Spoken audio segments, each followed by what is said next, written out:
Global Q&A. Okay, hello and welcome to part 2 of our Q&A series from around the globe. Once again, discussing some of the challenges that COVID-19 has brought, maybe some of the opportunities as well moving forward. Thank you to everyone who sent in questions, and we're very excited to be hosting today's guest. Yes, I'm honored to introduce our guest today. Really needs no introduction, but those of you listening, certainly in London, around the UK, and other places as well, will know about Dweck.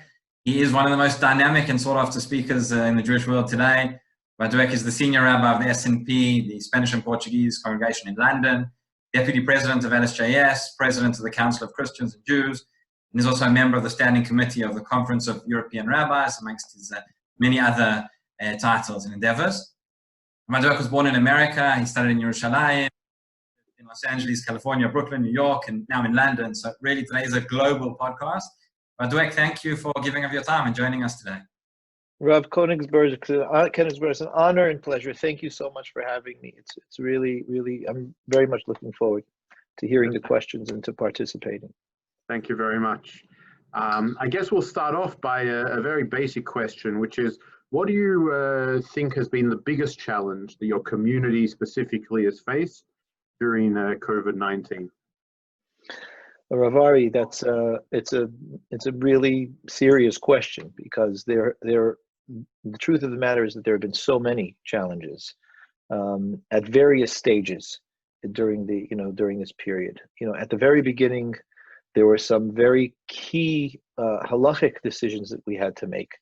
It was coming up to Pesach, and so we had to think about, we have an entire community, not just one synagogue. We have more than one synagogue that has to be supported for a chag that people rely very much on community in order to be able to perform and to do. So there's prayers, and there's even families. There are families that come together, and there are members of the family who will lead the Seder. There are members of the family who kind of know what the process is. And we had people, elderly and younger families that were left in situations where they didn't know necessarily how to perform a Seder, what they were going to do in order to be able to procure the matzot and the things that were necessary. So the community needed to act very quickly to not only make sure that these items were provided, that we had volunteers to be able to do shopping and to be able to bring these things to the members of the community, but we also had to kind of provide a digestible, for lack of a better term on Pesach, addition or a digestible liturgy that they could use for Seder night, that they would be able to get through and be able to feel as though they had, Leil Seder. So there was that was a major issue. And that was like, all forces of the community, the rabbinic aspects, the lay aspects, the volunteership. That was something that happened in full force before Pesach came around. But in addition to that, very sadly and unfortunately, the number of deaths in the community had risen beyond average, and so we also, our Beth Din and I, had to look at the concerns of burial and the cemeteries, and how we were going to be able to accommodate first of all, the number of deaths, which unfortunately for our community was a bit high at the very beginning. We have, let's say, we talk about our affiliates, including our membership, we have maybe 6 or 7 congregations that are, at least with regards to burial, under our auspices. And we had 4 deaths at the early part of COVID. And so that, not to mention the fact that we had, in general, these aspects that we were dealing with, and the isolation was a very serious problem, because we had to make decisions, unfortunately, in where we said only 3 family members, for example, could be at a funeral. People were not able to say Kaddish, so we had to deal with those situations and try and support people that were not able to do that. We couldn't do shivas, and this is not something that was unique to us. Obviously, everyone was in this situation, but there was a tremendous amount of needing to kind of respond to our regular religious observance and our avoda in ways that were, this word has been used incessantly throughout, unprecedented. that we just, or at least for us, was unprecedented. We had not seen anything like this. But I have to say that I'm very grateful to the members of our community, our rabbinic staff, and our board, that really everyone pulled together to try and bring us through. I'll say it just to end with that is that perhaps the most important thing that we had to do, that was, I think, very important for every aspect of the community, was the support of just making sure that people didn't feel alone. And there were very many members of our community that had to very severely isolate. We almost could not go outside even for a bit of exercise. They had to be very careful.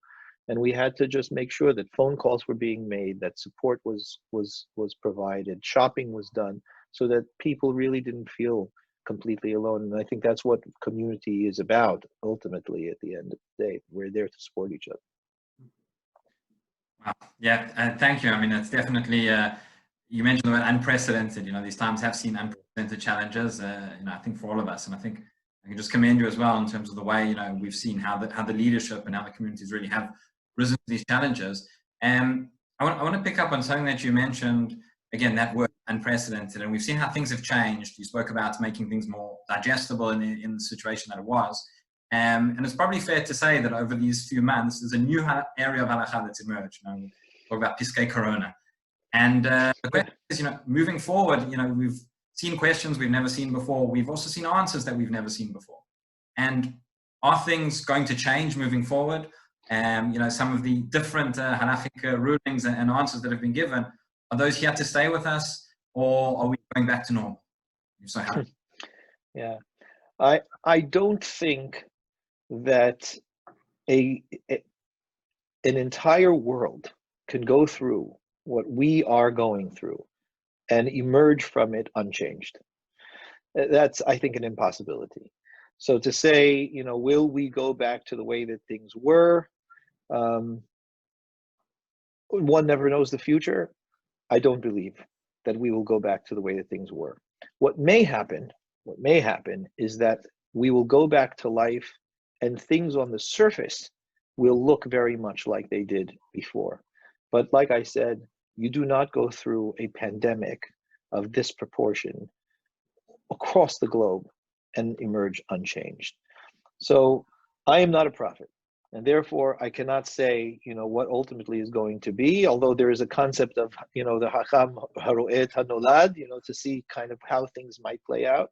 So if I were to throw my hat into the ring of wondering what might happen, if I were forced to say what I think might end up taking shape as a result of this, like you said, there have been many questions during this time, halachic questions that had not been asked before, answers, like you say, we have not heard before, from many, halachic authorities, very brave halachic authorities, people like Rav Asher Weiss Shlita, and people like Rav Herschel Schechter Shlita, and even, Rav Eliezer Melamed. I was in, I had correspondence with Rav Melamed around Kaddish, in virtual minyanim, because he had at least been represented as saying that these were permitted. Just as an example, I think that people in general will remember what happened during COVID-19 halachically. And there will certainly be questions around, we did these things during COVID. Why can't we, or should we, or, is there an opportunity for us to continue doing them afterwards if we find that it is something that provides for greater viability in our service, in our avodah for HaKadosh Baruch Hu and for the Torah and the mitzvot. But I know, look, speaking from a rabbinic position, it's not an easy answer. It's not an easy thing to deal with, because, it says in the Gemara that when Chazal would make a gezerah, very often they would not give the reason for the gezerah for a year, because they wanted things to take hold before people started rationalizing the reasoning for why they did it, whether they could do it or not do it. And, the rabbinic position of, halachic ruling is one that rabbis really do not take lightly. We recognize that in essence, there is a responsibility of upholding not only a particular practice, but the dignity and value of Torah in general. And so, you know, there is a concern that if too much is opened or too much is relaxed, that an element of it may not be able to be regained, which should be regained, which would be appropriate to be regained. And so it's a very difficult balancing act. I think, though, that there will definitely be aspects that we have done during this time that we have seen out of necessity we've done, but we will take elements of it, if not all of it, and you kind of bring that through or weave that through into how it is that we do things moving forward. And that's happening, I think, not only on a religious level, that's happening everywhere in the world. I mean, there are companies that are writing about this right and left. You know, they all of a sudden realize you could do things this way and do things that way and restructure this way. And much of that, I think, will be taken on. One thing that I think will be very nice is Zoom shiurim. I think now, you know, we have captive audiences. It's starting to relax a little bit, and so we've gotten used to that. But I do think that there'll be, I don't think that people will only be doing Zoom shiurim, and there'll definitely be a diminished audience. But I do think that because everybody's learned how to use this technology, that we will do shiurim or events and so on, and make sure that there is Zoom option, you know, for them, so that people that can't travel or people that want to participate will be able to. And I think that we'll be able to keep maintaining the, you know, the extension beyond geographical restrictions that we have and enjoy during this time. We'll try to maintain that as well. Okay, that's very interesting. Do you think there's anything that you would have thought about differently or answered differently looking back to the beginning of the period? You know, I was talking with someone recently, and they said they're not so sure the whole idea of Zoom minyanim was a good idea, right? Because, you know, if you have a very frum community, okay, so you're doing what you're doing. But if you have a community that's not frum, suddenly minyanim can be virtual. So why don't we make them virtual all the time? That's just as I'm not sure he's right, but that's just an example. Is there anything like that, or something else perhaps that you think we should have done differently, or looking back, how you paskin would be different now? I do think that it is extremely important to remember that, you know, across the structure of halacha, there are situations that we call sha'at dahak or sha'at adhak. Yeah, there are circumstances in where they press us. Literally is what it means, right? They press us, they restrict us. And that happens in life, that happens everywhere. I don't think that one has to be a legal you know, expert in order to be able to kind of understand that there are things that you do in extenuating circumstances, and there are things that you do when we are living in a much more broad and robust and comfortable situation. So for something, since you used the example, you know, something like Zoom minyanim, it's certainly not the desired manner in which we come together. There is a value, you know, we call our synagogue Bet Knesset, which literally means the house of incoming or gathering, for a reason. The goal here is the gathering and incoming of people socially.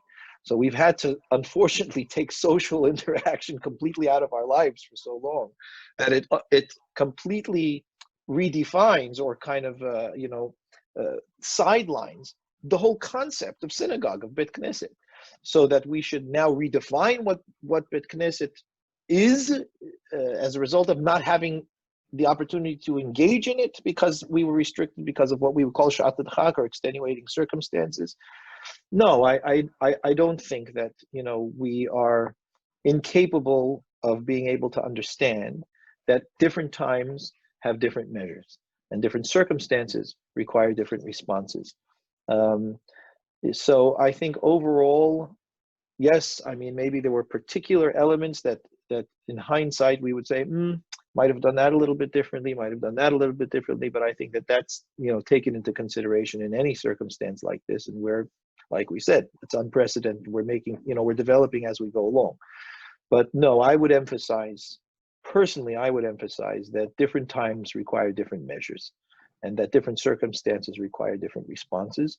And that as adults and mature individuals, we are able to kind of respond and deal with the different circumstances and develop in accordance with that. So no, I think that the majority of what was decided in what we would call an extenuating circumstance.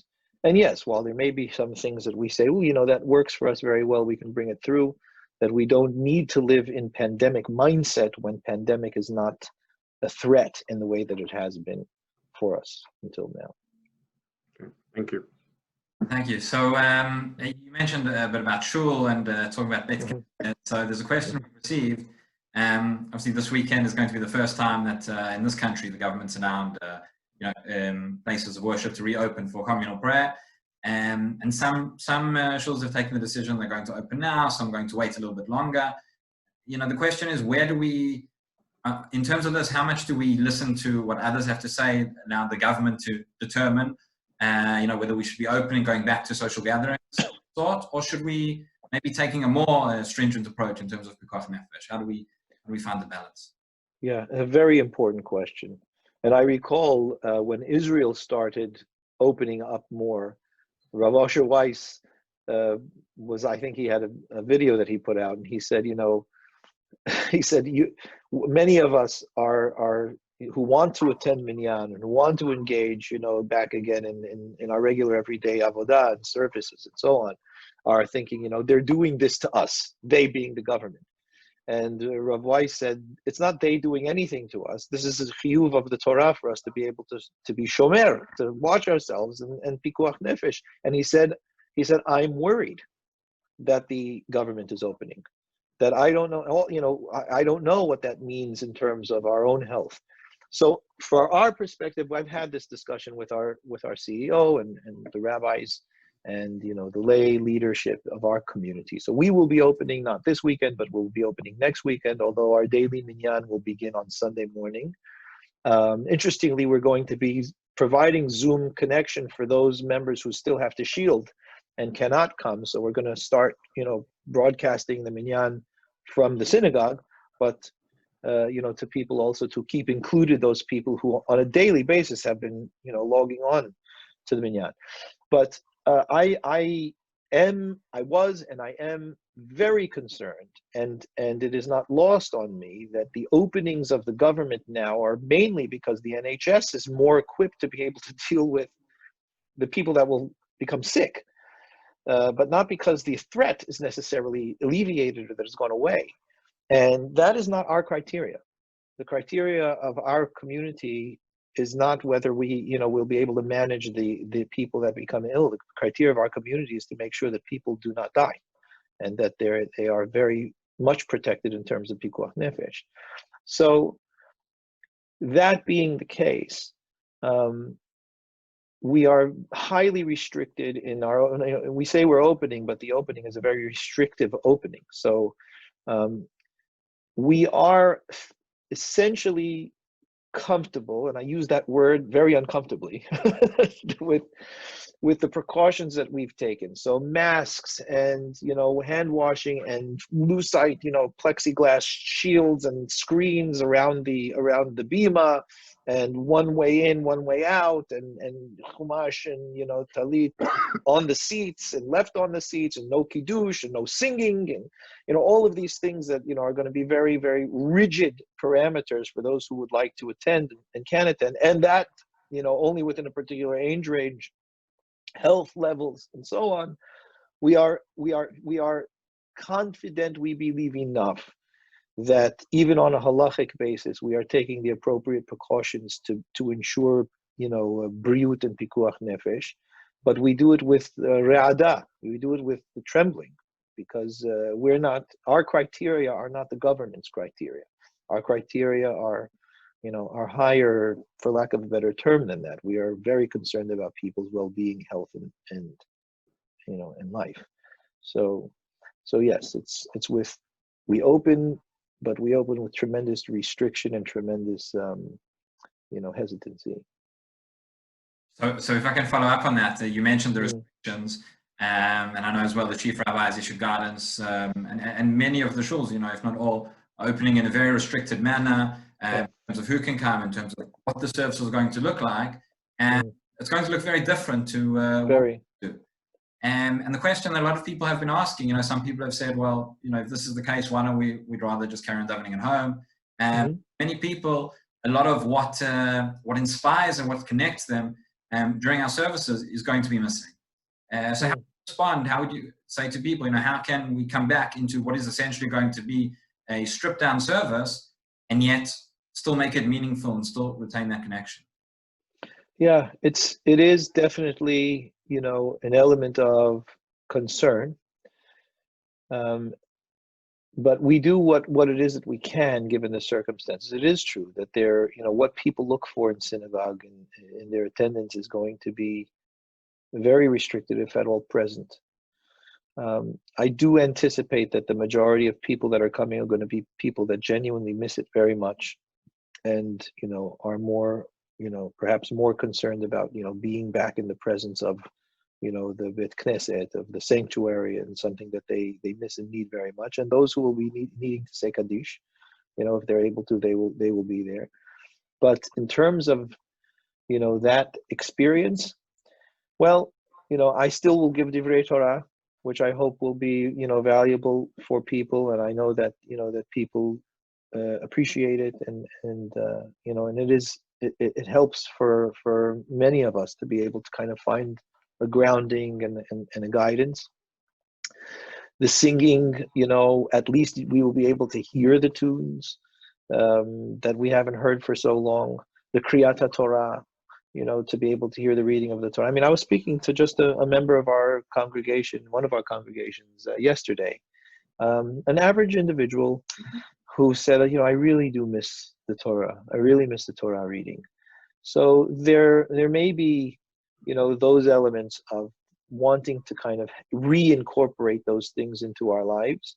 Although the reality is that it will be some time until, shul is in full swing, and the whole robust experience of it is there. And so we definitely will be kind of reaching out to people and touching base with people to see, if they feel comfortable, would they be willing to, to come in to help with minyan and so on and so forth. And I think that, that personal sense of responsibility, personal connection, and reaching out, from the rabbi and from the kahal to feel a sense of, we have a responsibility, or at least this is an aspect of my community involvement that is part of my life that I'll contribute, or that I'll bring to the shul and to the community. Thank you. And then maybe just one final question, also that we've been asked. You mentioned earlier how we can't emerge from this pandemic as if nothing's changed and something to be different. So the question that's been sent in is, what is that something different? What is the one lesson, one takeaway message that you'll be taking home from this experience? And how can we really implement those lessons into our daily lives moving forward? It's really, the truth is, it's very hard to reduce it to one thing, because there have been so many stages, and it hasn't there. There have been so many different places for us in this, I think. I think that there are two things that are basically two sides of one coin. One is how much difficulty we have keeping to ourselves. It's not something that we are really set up to do. We think very often, I need some alone time, or I'm tired of social things, or whatever it is. But when it comes to a situation like we've had, and where we are not allowed to interact with each other, it's profoundly difficult. And it reminds us how much we need each other, and how much we really do need our friendships and our interactions and our care and our supports of each other in physical presence, in physical presence. I think that's one part of it. It's something that we've had to think very carefully about, things that we've never thought of. I want to go and see someone or visit someone. Wait a minute, how am I going to do that and be safe? Can I stand outside? Am I standing far enough? Do I need a mask? Am I not need a mask? It forces us to think about things that who was thinking about such things before? So an opportunity for us to be able to, as they say, the old cliche, you don't know what you have until you've lost it. I think it will take some time for us to forget about how important and meaningful it is for us to socialize and be together, and to care and hold the people that are meaningful to us in our lives, and to spend time, physical time with each other.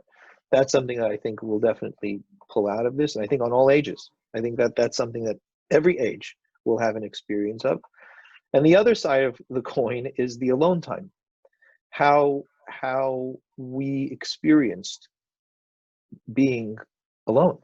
And so that, I don't know that it's going to be that we say, wait a minute, I need some alone time necessarily, but many, many people, and myself included, have told me, and I've experienced, what it means to be with your family and not have to run out and do 100 things, what it means to be able to have time for yourself in silence or in stillness and not have to be running out to do 100 things. I think that's going to be very hard for us to keep, because very easily that runs away from us.